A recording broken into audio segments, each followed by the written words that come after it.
Alors ici on a le fameux copper fill, c'est-à-dire en fait du fil amande chez Color Fab qui contient 80% de poudre de métal.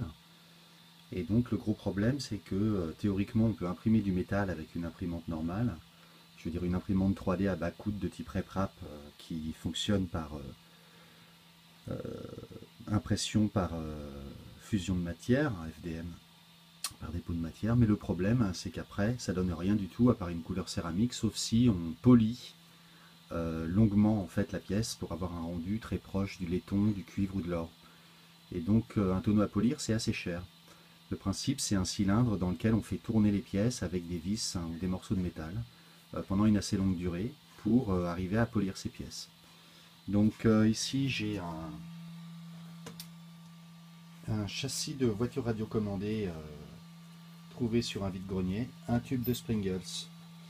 Ce qui m'intéresse c'est que le tube de Springles en fait il est en carton, donc autrement dit, il n'est pas dur. Donc c'est intéressant puisque les tonneaux à polir sont renforcés à l'intérieur par une couche de caoutchouc.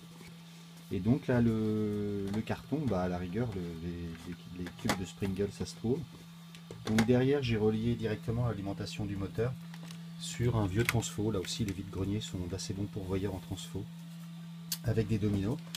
Et donc, l'idée, c'est de mettre à l'intérieur mes pièces à polir avec des vis et des boulons.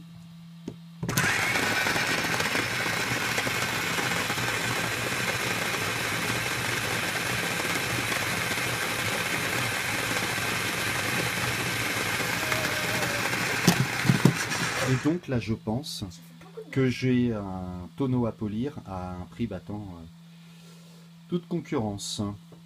Quoi?